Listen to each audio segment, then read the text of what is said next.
1.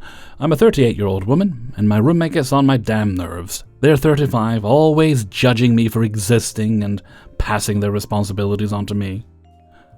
I work from home a couple of days a week, which is supposed to be a time I can just knock out all my busy work or deep-focused tasks for the week without being interrupted constantly. I work the front desk, so it's literally every 3 minutes that someone tries to get my attention. They decided, without asking, that I would be babysitting their dogs on those days. Don't get me wrong, I love these pups with my whole entire being. But, I specifically work from home so I can have that uninterrupted time. I can't be quieting them every time someone walks past the apartment. I can't be quieting them while I'm in meetings. I really can't afford to take them on hour-long walks 2 or 3 times a day. I've expressed that the level of care I can offer just isn't as good as what they can do when they bring their dogs to work, which they're allowed to do. They just don't seem to feel like it when I technically can be home with them. They also got upset with me for unexpectedly working from home one day due to bad weather, because I could have watched the dogs for them, and they told me if I'm coming home early I should let them know that, if they do leave the small, older dog at home. They know that I'm socializing with her and they don't need to rush home to pick her up. Again, love these pups, would lay down my life for them, but they're not my responsibility. Just because I agree to walk them when roommate isn't feeling up to it, or feed them if roommate will be home late, our other little tasks don't mean I can be a part-time unpaid dog sitter.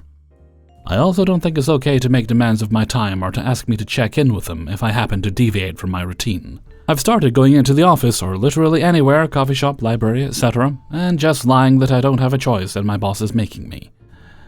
Normally I'd have no problem telling them straight up that I just can't do it and frankly don't want to. But they give me the silent treatment and resent me constantly when I bring stuff up. They also do the following all the time. Have no respect for my stuff. I told them that some of the kitchen stuff needs to be hand-washed, and that I'm happy to do that even if they were the one to use it. I told them this twice. On the 3rd time they said, "It's been fine every time I've done it." Yeah, I've been jumping on the dishes ever since. Have no respect for me. Whatever specific request I make, they just ignore it. They have no respect for my time. We host a small get-together in the middle of the work week. I've begged to move it to the weekend or on Friday night, and they said, "These people have lives, no one will show up on the weekend." And then made a group text telling all of them that it's gonna be midweek every week. I guess until we die? I don't know. And they're always bloody well lying. I don't ask for anything. But they offered to do some stuff for me, like take me to the airport only to bail last minute. They'll agree to go to shows or events with me and be my ride since I can't drive due to a disability. And then bail the day of because they're not feeling it, like bruh. Don't try to be nice to me if you're going to be a disappointment. Just refrain. I'd rather you tell me to eat it and die than throw a wrench in my plans. We are friends aside from this. Really? They are not a bad person, by any means, and I could definitely be more assertive. But it is really exhausting. I find myself trying to predict and preempt them, or just leaving and staying out of the way because I don't have the energy to deal with it.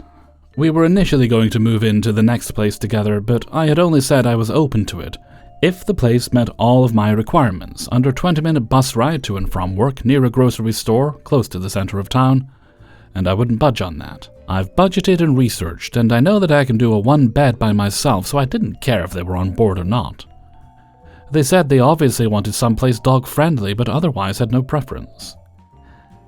Then, when we're looking at places, literally supposed to go look at one the next day, they tell me they're gonna move in with their partner. I say, no worries, continue my search on my own, good to go. They broke up with their partner, and now they want to move in with me again. But this time they want to move like 40 minutes away by car. Literally a 2-hour bus ride one way for me. I said, nope, can't do it, and they got upset. They had the audacity to be upset. They were like, no, I'll be your ride every day, it's fine. And I was like, absolutely not, don't ask again. What do? Get all judgy about my furniture choices. Ridiculous. Sometimes I wonder how they even have friends with their heads so far up their butt. I don't know if we'll keep talking after the move in April. I don't know if they even think of me as a real friend or just someone they can boss around. It's definitely that part. I'm just keeping the peace by then by staying in the room and getting takeout. Screw that noise. Screw their attitude. Thanks for letting me get this off my chest. Hellfreezer's note, I just want to say good job, well done that you are putting yourself first now. You've clearly thought out what you want to do as regards to getting a new place, and I really hope you find somewhere nice and cozy for you. This person may have been a genuine friend at one point, but they've come to take you for granted so much over the years that they just assume you will always be there as a thing they can use when it's convenient and disregard when it isn't. A friend doesn't do that to you. A friend will consider how their actions might impact you, from time to time at least. I think what's going on here with the chopping and changing of the apartment moving plans is you're their fallback plan. They clearly don't like being alone. And if that's the case, they should probably just get a live-in maid, because that's obviously what they need more than a friend. Good luck with the new place. 2. I moved in with a friend earlier last year, and boy did things go south quickly. For context, we were employed at the same place, and had become friends over a year. But since it was a remote setup, had only met once in person before deciding to take up a new job in a new city and moving in together. In hindsight, I should have realized it'll be too high contact and environment for our friendship to sustain it. From the outset, we never set any ground rules or charted out the chores, so I ended up doing everything by myself. Getting the door in the morning for the cook and maid, grocery shopping or even putting these away, cleaning out the refrigerator, figuring out the commute to work, putting the dishes away, etc. And this lasted a month before I had to put my foot down and ask her to chip in, to which her response was, "Don't get annoyed." And from there on we started taking turns. All was okay for a while, but there were times when she would skip out on these chores, and I'd have to shoot her a reminder, and she would get defensive and say things like, "It doesn't come naturally to me, but I'm trying." Mind you, these were gentle reminders, not nasty texts blaming her or questioning her at all. Things were still okay up until 3 months ago, when I started distancing myself from her, not waiting on her to go to work together because she was always running late to work, having lunch by myself because I didn't want to eat super early, heading home from work later because I did not want to take work home, etc. To be honest, I was just tired of catering to somebody who never reciprocated and, frankly, is self-centered. Add to that, I was annoyed with her boyfriend, started staying over for 15 days every month without prior notice. He did not contribute to utilities, made a ruckus up till about 3 a.m. most nights, was in the kitchen during dinner time, leaving no space for me to move around freely, and did not do any chores while he would work out of home throughout the day. Would leave the main door to the apartment open all day so he wouldn't have to get it in case the bell rang. I had put up with this for a total of 8 months for the sake of our friendship, and had been there for her whenever she needed to go to a doctor's appointment, accompanying her to the hospital several times, skipping work. But push came to shove when one night at 3 a.m., she decided to blast her phone on speaker while she went to the restroom, outside her room, leaving her door open. I texted her to please keep the door shut if she has sound on, or use earphones if possible. This is when she lost it and attacked me, saying she'd like to treat it like her house and does not want to be walking on eggshells all the time. She had a laundry list of things I'd done wrong to her, and how I don't let anything slide, texting her to inform her that I would get the door the day after, since I had covered for her 2 days in a row when she failed to get it, shooting her a reminder to put the dishes away since it was 9 p.m. and it was her turn to do so, requesting her to be quieter another night at 1 a.m. when her and her boyfriend were creating a nuisance, a text which she ignored at the time, requesting her to make sure the main door was bolted while she was away. Tried painting herself as a martyr, saying she doesn't pick anything since it makes sharing a place difficult, and I create an issue out of everything. Now, not only was I hurt, I did feel like she tried invalidating my concerns to make me feel like I was in the wrong somehow, for asking the bare minimum. This is when I told her I'd been patient all this time and don't create an issue out of everything, or I would have raised a concern with her having overnight guests, her boyfriend, over for extended periods of time each month. Her response to this was, "When has that ever created an issue?"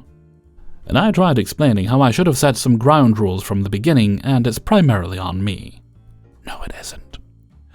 She disregarded all of this to go on saying that I'm creating an issue and how his presence here doesn't hurt anybody, and that it's upon her request that he spends 15 days each month here, and that she's living away from home and needs somebody to be there for her. Oh, grow up.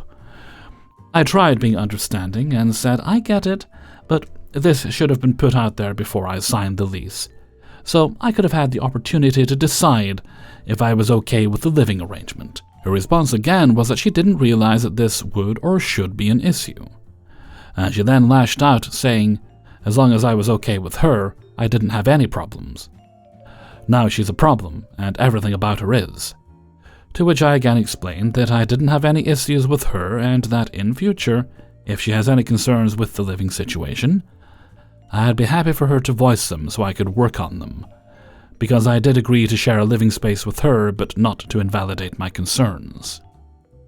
She shut down the conversation, saying she was done with it, and won't invite anyone over, even though it's really unfair. We haven't spoken since, and she's been avoiding me in the house, and so am I.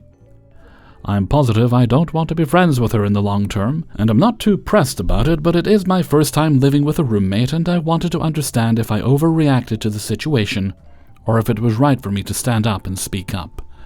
Hellfreezer's note, I think you were very, very gentle with her. It's not like you were aggressive, asking her to do anything unreasonable. Quite frankly, just the bare minimum, no more than, well, actually less than you were doing yourself, it seems, in many cases.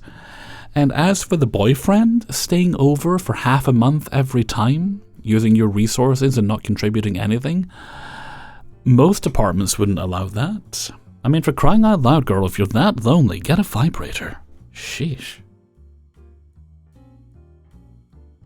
3. After 6 long months of living with the worst people I've ever met, my sister and I have finally had too much and decided to sublease. Going through the annoying process of finding people and then finding a new place and then moving to said new place feels like a cakewalk compared to living with these pompous idiots. To commemorate my time putting up with them coming to an end, here's a master list, rant, of all their idiocy over these 6 long months. Context.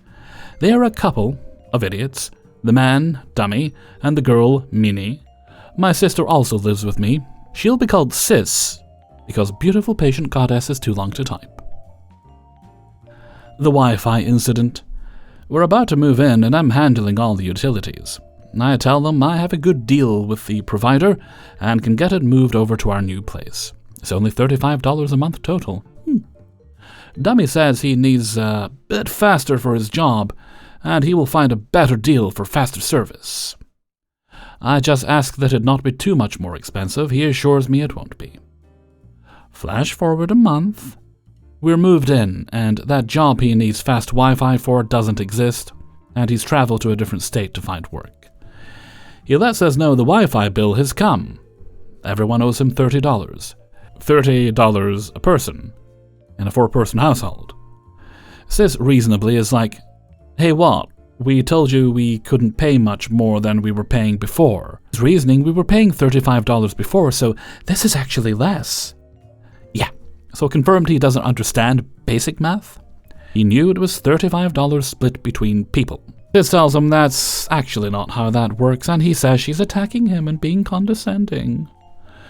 Minnie, who is at home then, decides to yell at me for my sister bullying her boyfriend, then have to have a sit-down discussion about the way Sis has spoken to Dummy. Anytime we try to bring up the Wi-Fi issue, we're told we're attacking him. They use a lot of therapy words incorrectly. Dummy realizes we will not take his BS as he avoids acknowledging that he bought the most expensive Wi-Fi package without consulting anyone. So instead he tells us this. Do not make me angry. I have anger issues. And when I'm angry, I can't control what happens. For your safety, don't make me angry. Yep, a threat. Thankfully, this was his last resort, and when it didn't work, he gave up and agree to switch the Wi-Fi. The day of the tech to install our new Wi-Fi service, Dummy is texting the group chat, trying to get us to cancel because he actually found a better deal miraculously the moment the tech got there. Explain that the tech is already there, and our old Wi-Fi is shut off. That at this point, that's just inconvenient and will leave us without Wi-Fi for several days. Once again, I'm attacking him. Sis and I come to the conclusion that he just has a need to be in control. We are annoyed, but don't make a thing out of it. Minnie yells again for us attacking her boyfriend. The open window incident. Dummy is out of town, and our new AC is freezing over due to our landlord's DIY installation. Sis is cooking dinner, and it gets a little smoky, so she opens the window with the kitchen door closed. There are no vents for the AC in the kitchen. We run to the store to grab an extra detergent. We're gone 15 minutes. We come back to Minnie very upset that the window was open and claims it's why our AC freezes over. Because the window is letting hot air in, huh?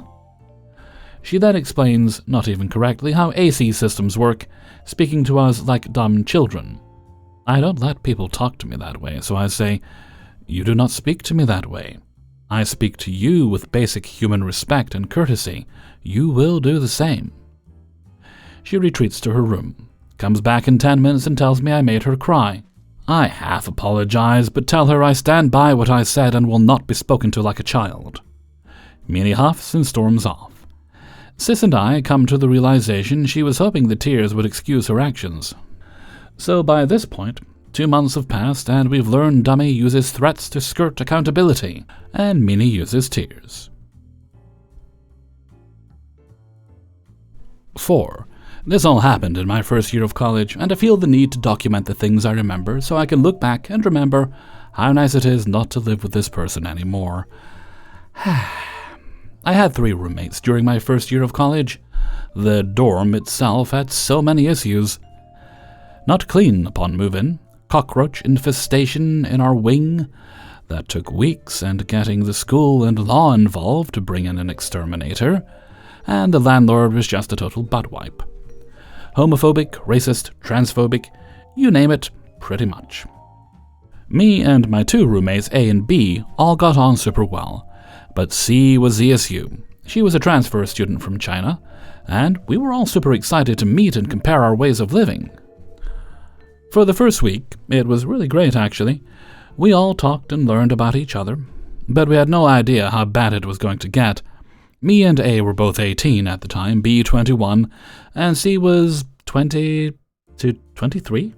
I don't remember exactly since we didn't become close. One of the first things we noticed was she didn't clean anything.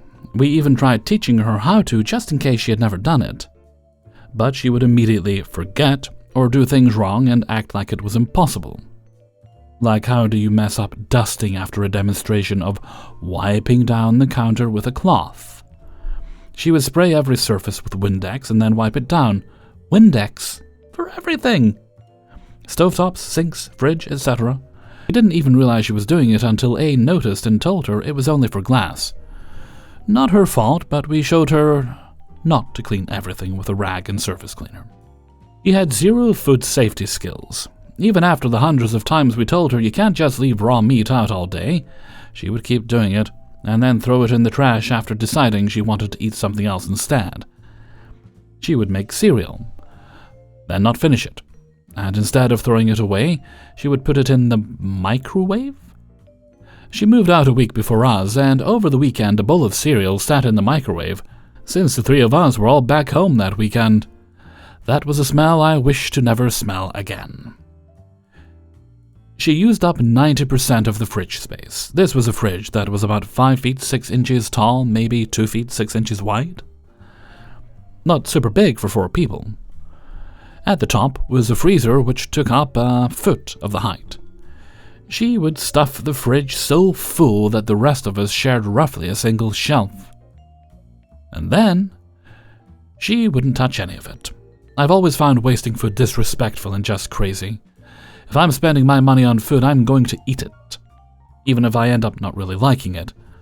It was the same for the freezer. We had space for a tub of ice cream and some frozen beef I would bring. That's about it. She filled it with giant boxes of frozen items which she ended up leaving behind, and we had to throw most of it away. She actually left everything she didn't eat or get from home in the fridge. It was interesting to see how nasty the rest of the fridge was. Also, one time, left a giant pot of chili on the stove for a whole week. The rest of us didn't cook much since the kitchen was always a disaster, which sucked because we all loved cooking and eating together when we could. The bathroom. Me and A shared a bathroom, then B and C shared the other. I lucked out. She wouldn't use the shower curtain because she was too short. I don't know how that works. It was basically a water park one time with how much water was on the floor. When she would be on her period, she would fill the trash can with used products and just keep piling them up. Then, when she would take the trash out, she would leave it on the kitchen floor next to the kitchen trash can. She would never wipe up any blood in the bathroom either. The sink and shower would get full of her hair. She never washed the towel that B gave her. B picked it up after she moved out, and it was stiff. Ew. She would always forget her keys. The number of times me, A, and B got texts or calls because we went home for the weekend and locked the door not knowing she was even gone was crazy. At least once a week, she would get locked out. She never locked the door herself either, which drove us crazy because me and A had some expensive gaming stuff in there. A had a brand new Xbox in the living room and her PC in the living room. I had my Nintendo Switch and laptop in my room. We resorted to locking our bedroom doors when we left on weekends. She also told her sister at the beginning that she could come in our apartment whenever, which we would have been fine with if it wasn't all the time, and included banging on the door, rattling the door when it was locked. There were multiple times she opened the door when it was unlocked and scared the crap out of us. We started locking the door even when we were inside, because it scared us so many times, and it was annoying having her sister rummage through the fridge, drawers, etc. If it were just the roaches in the walls that did all the cleaning, and she lived there in a magical always clean apartment. By the end of our lease, we all decided she was just playing dumb the whole year, and we had gotten tired of it to keep complaining. Here are some bonus small things that she did. Set off the fire alarm almost every time she cooked, would just be in her underwear, with her bedroom door open. If she didn't think we were going to be home, then freak out when we would get home. Clean her laundry in the shower, and then leave it in a bucket under the bed. Stole some cockroaches I drew and hung up on the wall. Would ask us about our sex lives even though we only knew each other for a week, and asked our friends who she didn't know about their sex lives. Would pretend to suddenly not understand anything we were saying if we were talking about cleaning. Her English was amazing every other time we had conversations. When we would all sit down to have a talk, she would turn it around and basically point out everything mean we did, like playing games or talking in the living room past 11. When she told us to quiet down after 11, we did. She just didn't like that we even talked or whispered if she was sleeping. She would randomly scream a horror scream when she got surprised. She was obsessed with finding an American boyfriend, which actually led to a funny situation where she asked me to explain what gay means since I'm gay. She started going to church for this guy just for him to be gay. They stayed friends though. When we were trying to sleep, she would yell on the phone. She just thought we slept through it, apparently. Would act like we were awful people for asking her to do her dishes, then mope the entire time she did them. She didn't really shower. Ever. Said she didn't need to because she was Asian? Huh? And final fun fact, when she moved out, me, A, and B walked into our apartment and were amazed by it smelling normal. There was no musk, no burnt food, no gross, dirty laundry. The smell changed so drastically we all realized how bad it smelled the entire year. The last week was great. 5. This is a short story, and it does technically contain a bad roommate. Okay, so, when I was 16, my mom signed me up for this intensive summer program, SHAD, for those of you who may know of it. Their whole spiel was they were going to show you what university life was going to be like. You would attend lectures, give presentations, live in dorms, eat cafeteria food, the works. Since then, I've been to university, and I can assure you this camp was not anything like it. It was like being in prison. We were only allowed 6 hours of sleep every night, and we were forced to do long runs out in the hot Ontario sun, usually about 2 hours. Showers were capped at 2 minutes, and you got one a day in the morning. So you got to sleep in your sweat all night. We were not allowed to engage in any friendly conversation with our peers, basically nothing that isn't seen as academically relevant. Yes, I'm not kidding.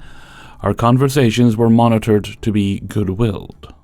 Every day we had 7 to 9 hours worth of lectures, which was the worst part. If they caught you falling asleep, they'd make you run laps in the hallway until you'd wake up. I had fallen and sprained my ankle, and they still made me hobble back and forth down the hallway. Luckily for me, it had one step worse than how bad it already was. I had a bad roommate. For context, whenever I'm at summer camp, I'd leave my phone at home. It was just a nice technology break for me and forced me to be more socially engaged. This was a horrible choice in this place. All the conversation was happening over social media, since we couldn't talk face to face. No phone meant I was totally out of the loop of any of the endless drama going on. Our dorm rooms were a shared single room, so 2 beds but no walls or privacy between.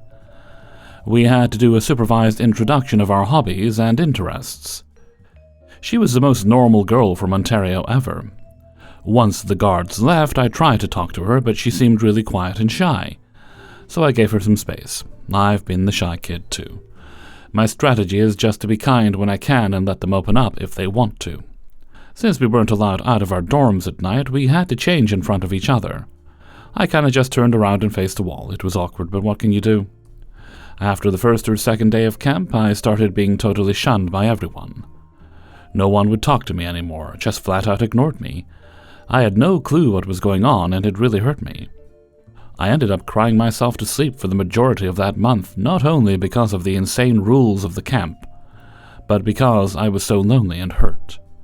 Then one day, about 3 weeks into the month, we had a lecture about rumors in the workplace and how they can be harmful. That night my roommate finally spoke to me. She sat me down and explained how today's lecture had been really impactful on her. She explained how her whole life she had been addicted to gossiping, and how she knew it was a problem and was working on it.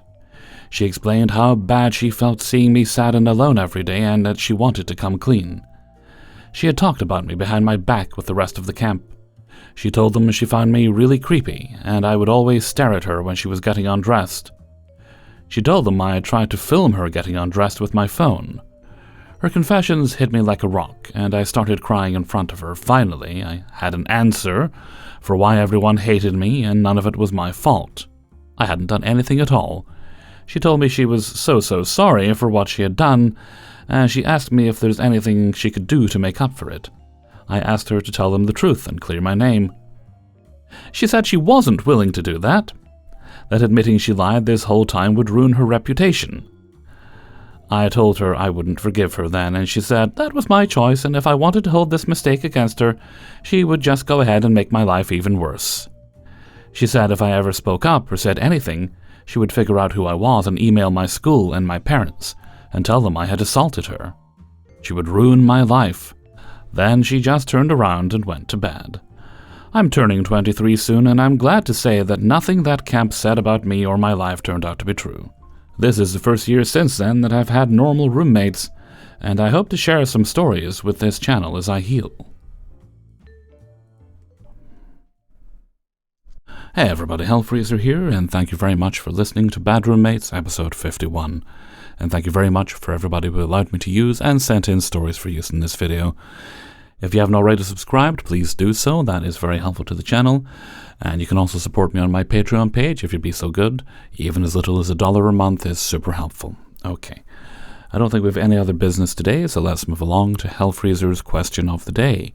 And today's question is: movies you're looking forward to in the upcoming year. So far, the only thing that's caught my attention is a movie called Whatevername, and that is a biopic, which I'm not usually into because, they take fiction and present it as the truth. There's always something about it that's fictionalized, sometimes heavily so.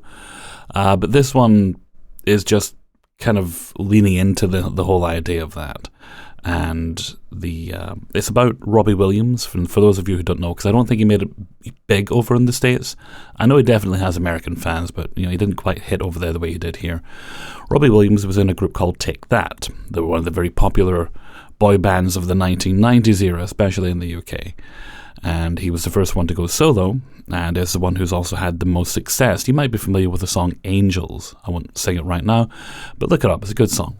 And this is the story of his life. And in the movie, the gimmick they're using is that he is played by a primate, because he's always seen himself as a bit more beast than man.